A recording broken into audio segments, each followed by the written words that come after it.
Hello my dear traders, कैसे हैं आप सब लोग। आई होप आप सब लोग अच्छे होंगे और आपकी ट्रेडिंग जर्नी बहुत ही अच्छी चल रही होगी।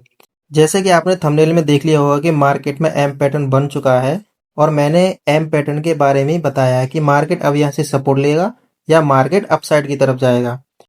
और मैंने थंबनेल में चुनाव के बारे में बात की है। तो क्या कारण है मैंने चुनाव के बारे में क्यों बात की है, उसको जानेंगे वीडियो के आगे। सबसे पहले देख लेते हैं एम पैटर्न के बारे में, ये कहाँ से सपोर्ट ले सकता है और कहाँ से कहाँ तक जा सकता है। जैसा कि आप सभी को दिख रहा होगा कि मार्केट का जो ओवरऑल ट्रेंड है वो अप है। 26,100 के रेजिस्टेंस को कंसीडर करते हुए डबल टॉप बनाते हुए एम पैटर्न बना दिया है, जो कि मार्केट में एक बेयरिश साइन होता है मार्केट को नीचे ले जाने के लिए। तो क्या मार्केट अब यहाँ से डाउन जाएगा? तो चलिए समझते हैं। सबसे पहले जो मार्केट ने रेजिस्टेंस लिया था वो लिया था 26,100 का। उसके बाद जो सपोर्ट लिया था वो लिया था 25,720 का। उसके बाद वहीं से ऊपर गया और वहीं से रेजिस्टेंस लिया। अगर आप यहाँ पर गौर से देखोगे तो जो 29 तारीख की यानी 29 अक्टूबर की जो कैंडल थी वो छोटी सी थी। उसकी नेक्स्ट डे की कैंडल थी वो उससे बड़ी थी। और उससे नेक्स्ट कैंडल जो थी यानी 31 अक्टूबर की वो उससे भी बड़ी थी। यानी कहीं ना कहीं मार्केट हमें ये इंडिकेशन दे रहा है कि जो सेलर्स की क्वांटिटी है कहीं ना कहीं हैवी होती जा रही है। यानी कहीं ना कहीं यहाँ पर सेलर्स हावी हो रहे हैं। मगर जो 25,720 का सपोर्ट है उसको ये सपोर्ट रोके रख रहा है। अब मंडे के लिए क्या हो सकता है? तो सबसे पहले मंडे के लिए डाउन साइड अगर जाना होगा मार्केट को, मंडे को या तो हल्का सा गैप अप ओपन हो सकता है या साइडवेज ओपन होकर हल्का सा ऊपर जा सकता है। मगर नीचे जाने के लिए उसे 25,720 का जो लेवल है उसे ब्रेक करना पड़ेगा। ये कंफर्म कब होगा कि मार्केट नीचे जाने के लिए तैयार है?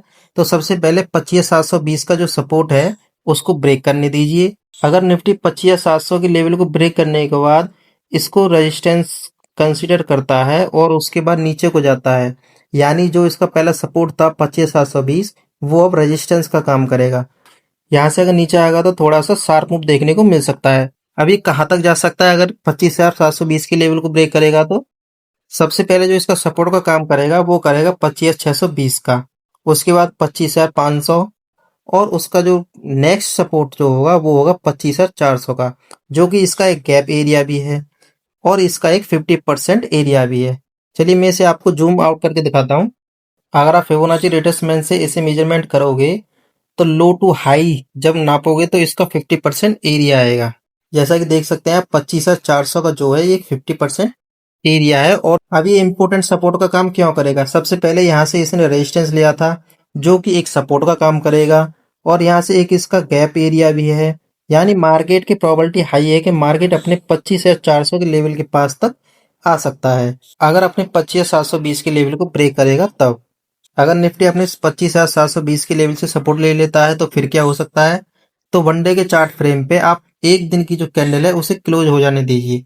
जब ये क्लोज हो जाएगी और अपने 25,820 के लेवल के ऊपर क्लोज करती है तो मार्केट में एक अपसाइड मूव देखने को मिल सकता है। हमेशा ध्यान रखिए जब कभी भी शार्प मूव आता है तो हमेशा रीटेस्ट के बाद ही आता है। तो मंडे के लिए आप पहले 25,720 के लेवल को ब्रेक करने के बाद इसे रीटेस्ट करने दीजिए, तब जाके हमारी एंट्री यहाँ पर बन सकती है। और अपसाइड के लिए सबसे पहले 25,820 का जो लेवल है उसको ब्रेक करने दीजिए, फिर थोड़ा सा ऊपर जाने के बाद इसे रिटेस्ट करने दीजिए, तब अपसाइड के लिए मूव देखने को मिल सकता है।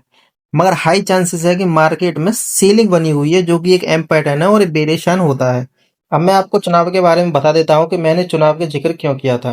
जैसे कि निफ्टी आपने देख रहे होंगे कि हायर साइड लगाते जा रहा है और एक अपने टॉप पे आकर यहाँ पर रुक चुका है, जो कि टॉप पर जाकर एक एम पैटर्न बना रहा है। तो मैं आपको बता देता हूँ मैंने चुनाव का प्रयोग क्यों किया था। अगर आप 2024 के 4 जून के मार्केट को देखोगे यानी इलेक्शन से पहले, तो आपको भी पता है कि क्या मूव आया था उस दिन। 4 जून का जब मूव आया था तो उससे पहले क्या क्या हुआ था।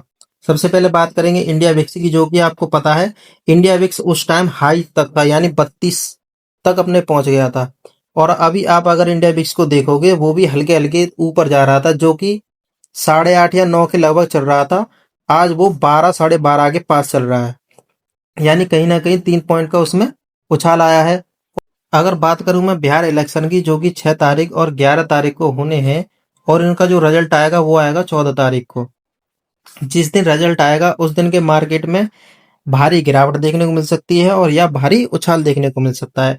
उसके क्या कारण है? सबसे पहले अगर आप देखोगे तो बिहार इलेक्शन ये डिसाइड करेगा कि जो अब सरकार चल रही है वो गिरेगी या फिर ऐसे ही चलती रहेगी। 14 तारीख से पहले जो एग्जिट पोल आएंगे उनमें ये डिसाइड हो जाएगा कि मार्केट किधर जा सकता है और किधर नहीं। उससे पहले मार्केट में कभी गैप अप ओपन होगा, कभी गैप डाउन ओपन होगा, यानी ये आपको उस उन दिनों में ही ट्रैप कर देगा और आपको परेशान कर देगा। जिस दिन 14 तारीख होगी और रिजल्ट आएगा उस दिन मार्केट में बहुत ज्यादा गिरावट या बहुत ज्यादा उछाल देखने को मिल सकता है, जैसा कि 2024 में 4 जून को देखने को मिला था। बीजेपी को बहुमत के लिए बिहार इलेक्शन जीतना जरूरी है। अगर बीजेपी बिहार का इलेक्शन नहीं जीतती है तो सरकार गिरने का खतरा रह सकता है। और जब आपको पता है कि जब सरकार चेंज होती है तो मार्केट में क्या होता है, ये हमारा उदाहरण आप देख के चलिए 2024 की 4 जून को। मेरे ख्याल से आप लोगों को समझ में आ गया होगा। मैंने वीडियो में जितना भी आपको पता है केवल एजुकेशन पर्पज के लिए बताया है, बाकी अपने रिस्क और रिवार्ड से ट्रेड करिए। मिलते हैं नेक्स्ट वीडियो में। जय हिंद।